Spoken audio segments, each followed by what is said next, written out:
So it's Father's Day. It's Father's Day.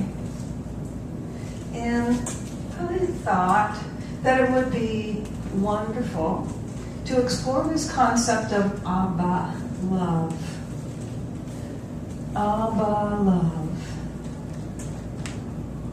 As with many holidays, including this one, we all have different things that come to mind. And some of them are wonderful memories, fond memories, pleasant things. And some of them may be things that make us want to say, I don't want to play today. And yet, no matter what our thoughts and feelings and memories might be around this concept of Father, whether it's because we've had shifts in what we choose to believe religiously or spiritually, whether it's because our biological father is no longer living, or we don't speak, or we never did, or perhaps it's a beaver cleaver kind of Father's Day for some of us.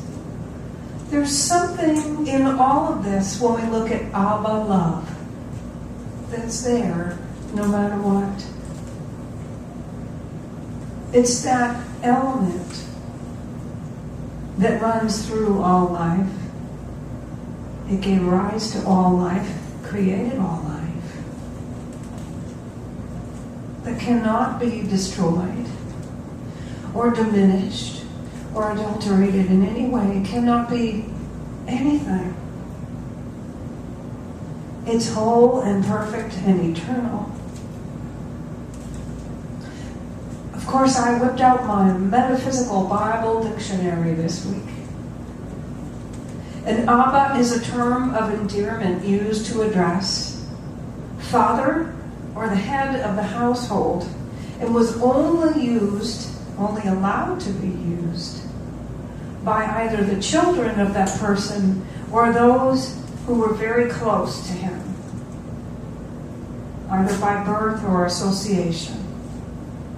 So what that meant is that the slaves and the servants were not allowed to call that person Abba.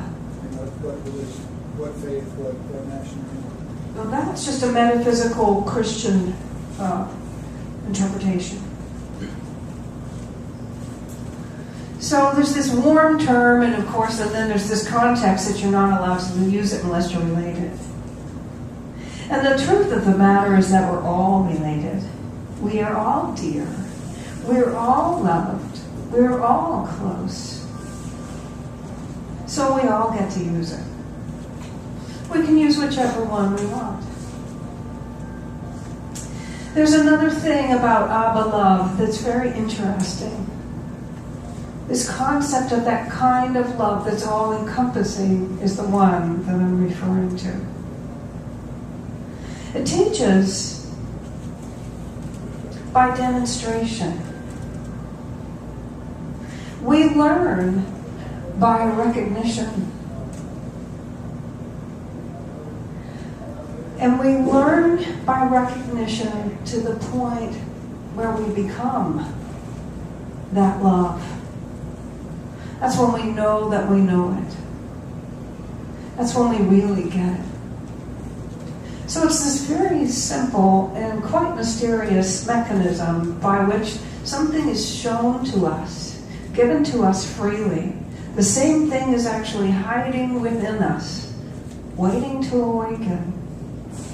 And when that love is expressed towards us, that part of us, the same love within us, wakes up and recognizes it, and then recognizes itself. So each time we are in Abba love, experiencing Abba love, some type of love is demonstrated to us. We recognize it. We wake up. And we not only get that demonstration, but we become acquainted with a part of ourselves that we didn't know was there. So this is actually how all evolution takes place.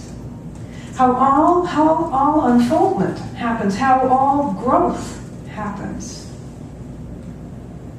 is by demonstration, recognition, awakening. Perhaps it's the other way around. Awakening, recognition, they're simultaneous.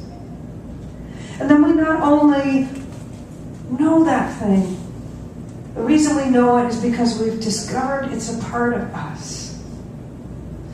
So the punchline of this ongoing mystery is that all of it was within us all along. You think about that, with all the seeking and the questing that we have done and documented and told about. Certainly there was plenty of it in this book, right? And we're still doing it today. Seeking that love, questing in search of that love. Well, you could say the Holy Grail. Looking for that love. And of course, the tales are that it was hidden in the one place that we would never look. Right in here. The Talmud says that it is nearer than your neck vein. J.D. Martin and Jan Garrett interpret that in a song that I sing here often. Nearer than your breathing. Closer than hands and feet. And there's more to it, and if I can find it on this page, I will share it with you. So this Abba love, of course, it's not really something that could be encapsulated in one word, or one talk, or one conversation, or one book, or one place. Being limitless, that just can't happen. Oh, but we can allude to it. We can allude to it and bask in the feeling of that recognition. And what happens? Every part of us that is like that wakes up. Wakes up. So we think of that in this sort of magnificent sense. And willingly set aside some of the other experiences of Father that we have seen, experienced ourselves, witnessed. We willingly set aside all of the demonstrations that came from some other idea. Not true, not real, yet somehow temporarily grabbed a hold of. And we know that whatever those erroneous expressions have been, that Abba love can still and does and ever will heal that. Because that Abba love is inside every one of us. Everyone. We speak of this so often, and I know we even discussed it last week. The concept of resonance. Resonance is the same thing. So if I stand next to you and I see the beloved in you, the beloved wakes up in you. When I look in your eyes and I see the beloved wakes up in you. So every time we have this experience of having the beloved, Abba, demonstrated for us, that love wakes up. And then we not only recognize it, we recognize that we are it. We truly become it. And we can't go back from there. Isn't it And so then wherever we go next, even on just a day of errands in the neighborhood, with that love awakened, it wakes up the love in everyone else out there if you were shopping. It wakes up the love in everyone else on the turnpike. It wakes up the love in everyone else at the airport. It wakes up the love in everyone else as you park your car and go into the movies. It knows no bounds. So profound, so simple, so tricky.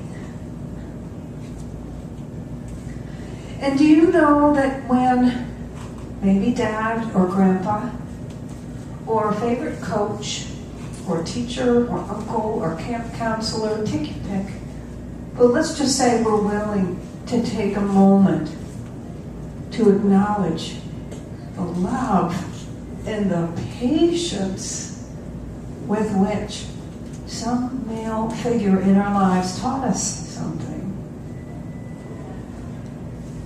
Do you recognize that that's the same love?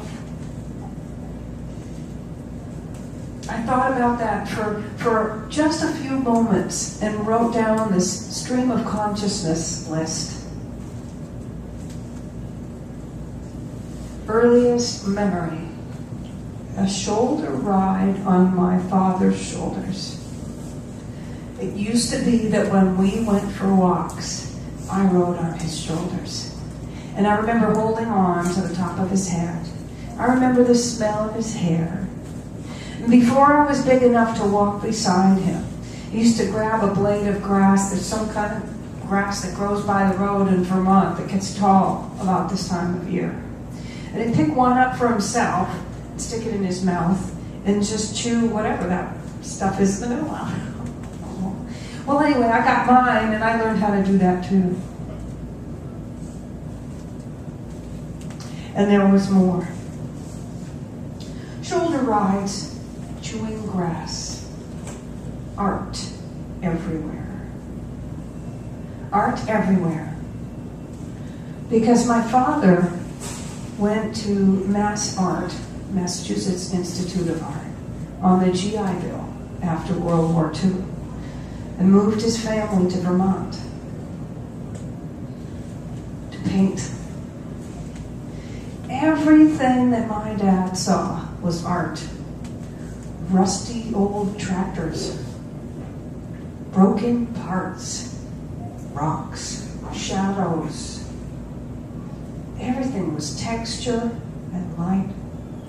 He was also a musician, a percussionist. And so if he couldn't afford a set of drums at any time, he always had sticks and brushes, and he just played everything, inside and out. Old abandoned tanks and culverts. He made recordings of playing them. So I learned that everything was music. Perspective. Drawing a straight line.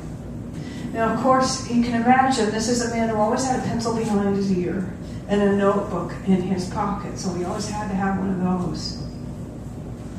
And he'd often be doing something like this to get perspective with his pencil. And drawing a straight line on the edge of a page, you hold your pencil like this, and then you let your pinky finger be your guide, and you just can't mess that up. These were beautiful things that I learned so lovingly from my father. Making things out of things. I remember one time, not long before he passed, I went to visit and he had found some old clockworks. And he took a brown paper shopping bag, one that was fashionably worn, and tore it very carefully into this rough-hewn circle. And then took a black Sharpie, he always had those, and drew the numbers on it. And then put it on top, poked through the clockworks and hung it up on the wall. I am so grateful to have learned how to see that way.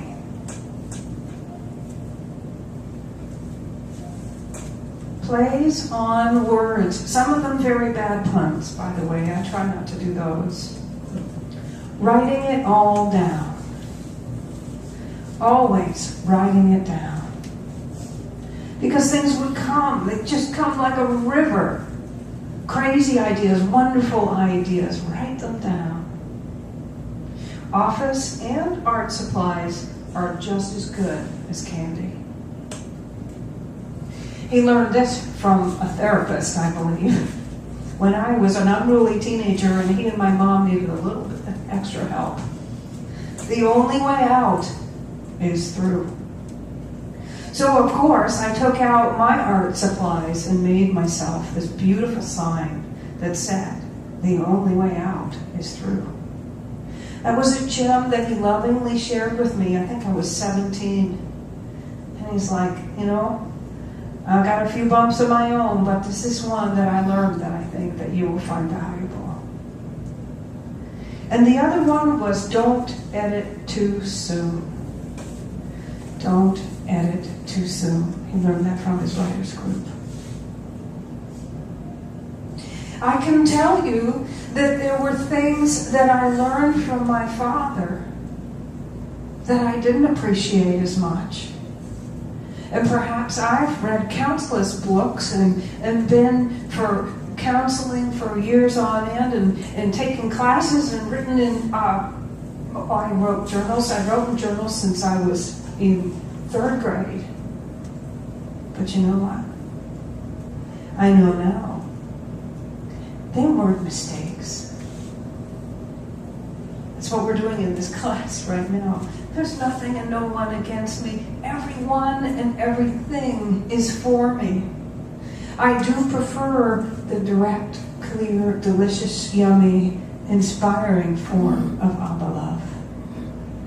That doesn't mean that Abba love doesn't find its way to the other places too.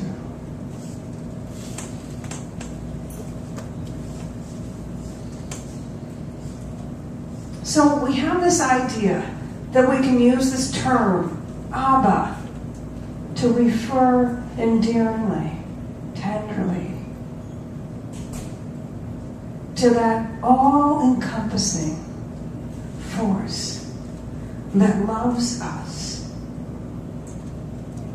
that wants only the best for us and sees it in us, and so lovingly tricks us into seeing it in ourselves. And then we become it. And then what happens? We naturally turn towards someone else and do the same. Isn't that beautiful? We can't help it. And if we come back to earthly things, like learning how to ride a bicycle, it's such a wonderful thing. All the wobbling and the training wheels. I didn't have training wheels. I had my father's hand on the back of that seat. And eventually, he let go. And I didn't even know that had happened. And probably as soon as I discovered that he had let go, I fell over. That's part of that evolving into realizing that we have it within us, and we have all along. I remember learning how to drive with my father. And we had, all the time that I was growing up, 5-speed or 4-speed, actually, manual transmission automobiles. And so I learned in a stick, and I actually drove them until this last car that I have right now. I decided, okay.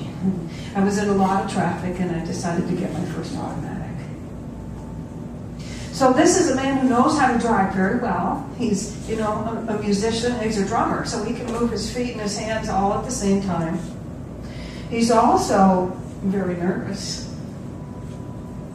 So what he would do is sit in the passenger seat and tell me what to do, clutch, brake, this, that, all at the same time, to the best of his ability. But then whenever he would get nervous, he'd pull on the handbrake and stall the car. But you know what I learned? I learned how to be a really great driver, and I also learned, because of his hypervigilance, and because he was always asking, to check all my mirrors all the time. No, as a liability, that could just be simply a neurosis, being aware of everybody and what they're about to do or might do or whatever. But what it became is this intuitive awareness of what other people are doing around me and choreographing my movement with them, including that awareness. So it actually turned out to be a pretty good thing. So it is an interesting time. You've watched me as these holidays come and go, do this wonderful dance of staying in integrity with our openness, our freedom to choose what we call that power that we have a relationship with, our freedom to celebrate as we choose to. Our freedom to participate in sort of, what do you call that, the trends of the day and still maintain our authenticity. It's a funny line. It's a wiggly one.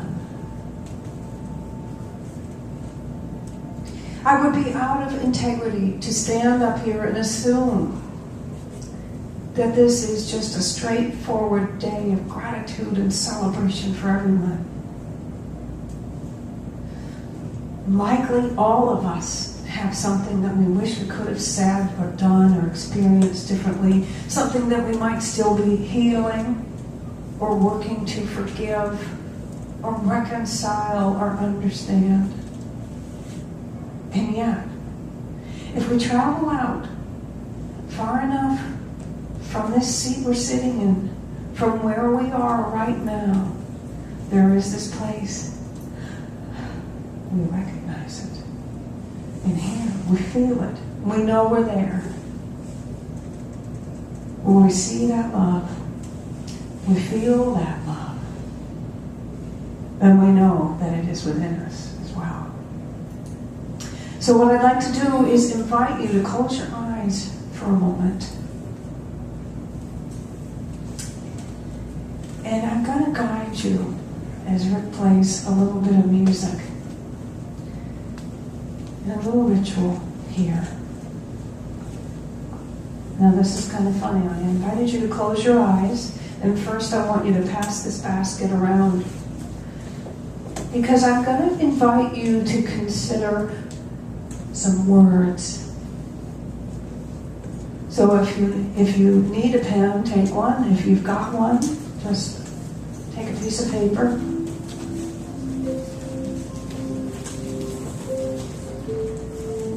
This is your opportunity to make of this moment, this ritual, this day, what it is for you. What it is for you.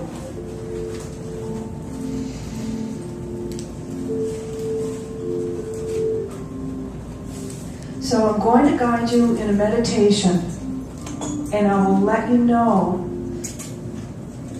if you need some cues, what you can write down. And some of you already know what that is.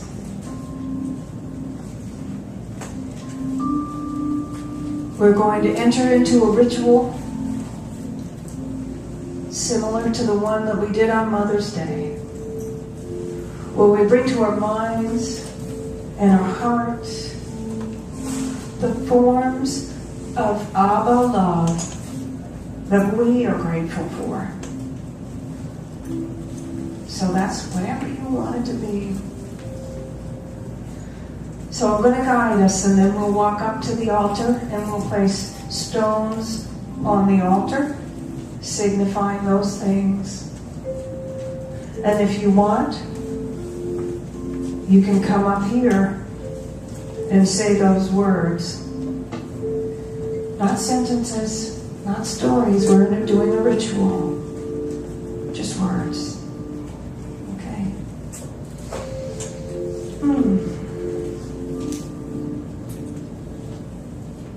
So just close your eyes. With the paper in your lap. A pen in your hand.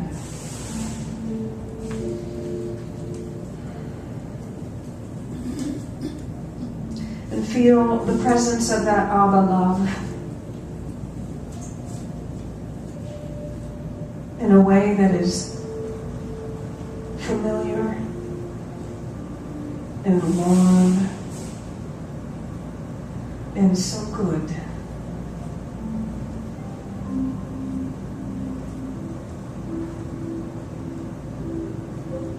I invite you to imagine that you're floating out of your body,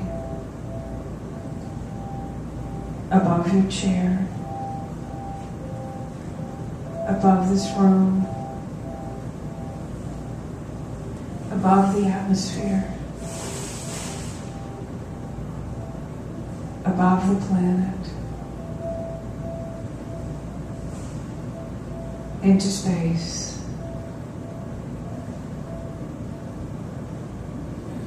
And looking back on that beautiful blue orb with the white and green swirls.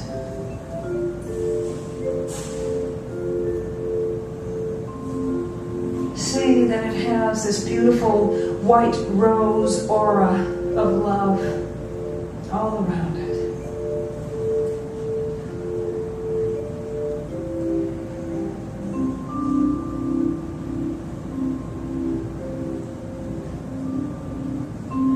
Notice that it has a feeling tone, which is, of course, vast, all-encompassing love.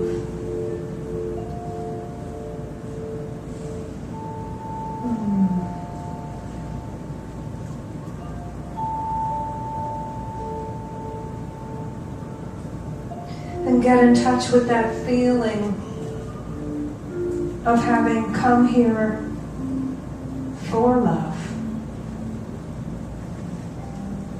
Having been called by love. Having been created by love. And in love. For love.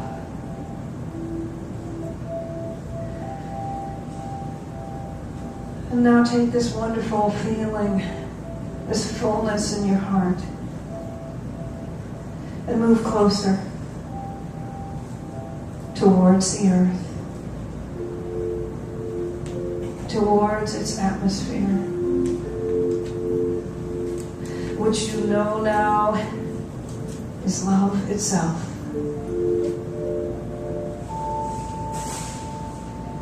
And back to this peninsula, or this spot, this county, this building, and your chair. And with all that love in your heart, just write down those words that help you to remember and to express your gratitude for the ways that you have experienced Abba love.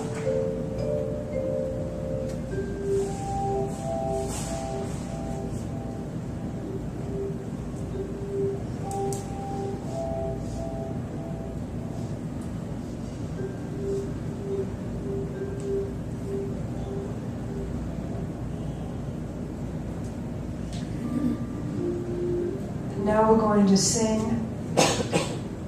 And I'll let you know when it's time to bring your gifts to the altar.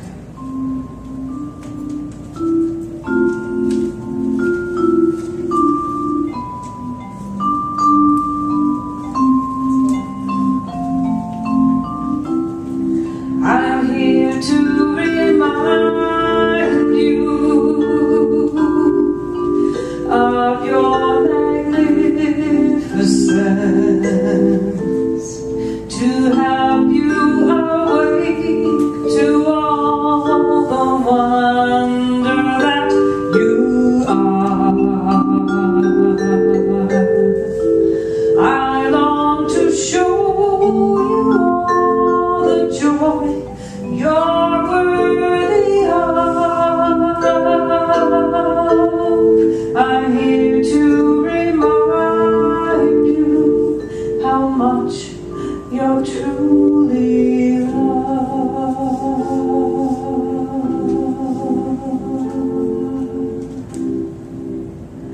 So as you feel ready, I invite you to step up to the basket and take as many stones as you would like. Silently place them on the altar in acknowledgement of those things that you've written down, consecrating them, making them prayers. And then walk this way, and if you choose to, share any of those words, and then keep going back to your seat.